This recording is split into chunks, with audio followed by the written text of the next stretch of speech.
नमस्कार मंडळी, आपल्या चॅनलवर तुमचं स्वागत आहे। सकाळी सकाळी पहिल्यांदा गॅलरी उघडून गरमागरम चहा पिऊन थंड हवा घेतल्याशिवाय माझ्या काही सकाळची सुरुवात होत नाही।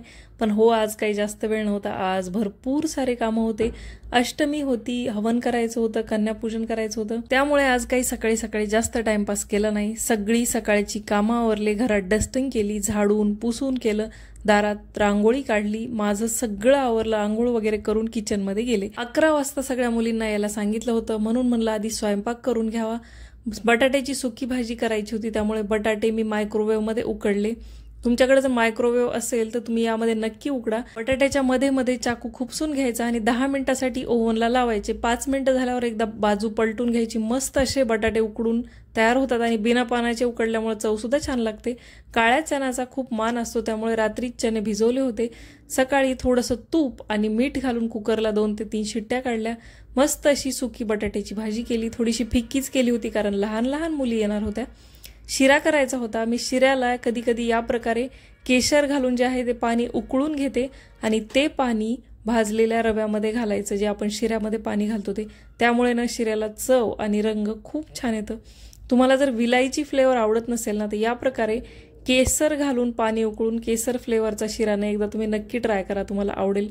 तुम्ही बघू शकता मस्त असा गरमागरम शिरा आपला तयार आहे। त्यानंतर सोबतच लहान मुली आहेत, मुलांना जेवणाला थोडा इंटरेस्ट वाटावा, त्यामुळे मी इथं हे गोल गोल जे चिप्स येतात, छोटे छोटे नाचणीचे रिंग्स ज्याला आपण म्हणतो, या रिंग्स तळून घेतल्या होत्या। आज अष्टमीचं जे हवन आहे ते मिस्टर करणार होते, त्यामुळे 10 वाजेपर्यंत मी सगळा स्वयंपाक आवरला। थोडंसं हवनाकडे त्यांनी आहुती देताना 10 ते 15 मिनिटं तिथं बसले।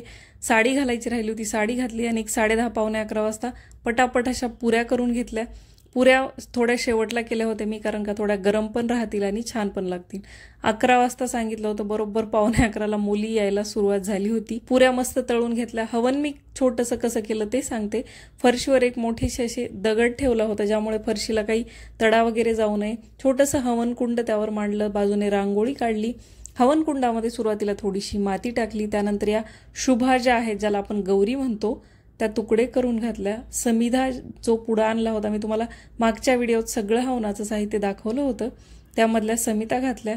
साईडनं थोड्याशा कापराच्या वड्या घातल्या, यामुळे काय होतं, अग्नी व्यवस्थित प्रज्वलित व्हावा म्हणून।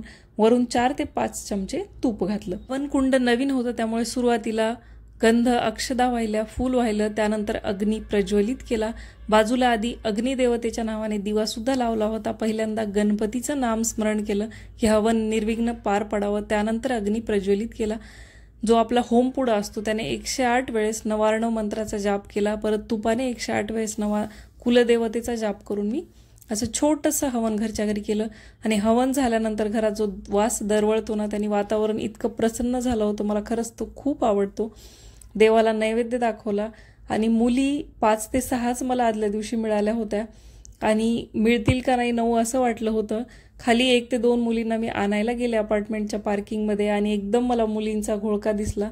9 मुली मिळतील का नाही असं वाटलं होतं, पण 10 ते 12 मुली मिळाल्या आणि इतकं मला छान वाटलं ना, की खरंच कुठलंही काम जर आपल्याला मनापासून करायचं असेल ना, तर ते पूर्ण करण्यासाठी देव सुद्धा आपली मदत करतो। सगळ्या मुली आल्यानंतर पहिल्यांदा त्यांचे पाय धुतले, त्यांच्या पायाला आलता लावला होता, हळदी कुंकू लावलं, त्यांना ओवाळलं, त्यानंतर जेवायला वाढलं। सोबत एक मुलगाही असावा म्हणून बाजूच्याच मुलाला बोलवलं होतं। सगळ्या मुली छान मस्त जेवत होत्या, इतक्या छान छान तयार होऊन आल्या होत्या आणि छोट्या ज्या आहेत ना, त्या आता एकदम क्यूट दिसत होत्या। खूप मस्त वाटत होतं घरात, छान सगळ्या जणी मस्त गप्पा मारत जेवत होत्या आणि अगदी गोड गोड दिसत होत्या। जेवण झाल्यानंतर त्यांना एक्साइटमेंट होती, ती म्हणजे त्यांना गिफ्टमध्ये काय आणलंय। लहान मुलं एवढी निरागस असतात ना, की छोट्या छोट्या गोष्टी सुद्धा त्यांना खूप आनंद मिळतो। सगळ्यांना या चुनऱ्या दिल्या होत्या, हळदी कुंकू लावलं, ज्या काही आणलेल्या वस्तू आहेत त्या त्यांना दिल्या आणि त्यांचे आशीर्वाद घेतले। ही छोटी मुलगी तर इतकी गोड होती ना, तिला असं वाटत होतं की हे सगळं माझ्यासोबत आंटी कधी करणार, आणि हे सगळं करताना ती इतकी एक्साइटेड होती की बघायचंच काम नाही। सगळं झाल्यानंतर त्यांच्यासोबत छान असा फोटो काढला। त्यानंतर माझी फराळ राहिली होती, त्या गेल्यानंतर झटपट असा साबुदाणा केला, दह्यासोबत एन्जॉय केला। चला, आजचा ब्लॉग इथेच एंड करते। आवडला असेल तर लाईक शेअर सबस्क्राईब जरूर करा। मी भेटते नेक्स्ट व्हिडिओमध्ये। बाय।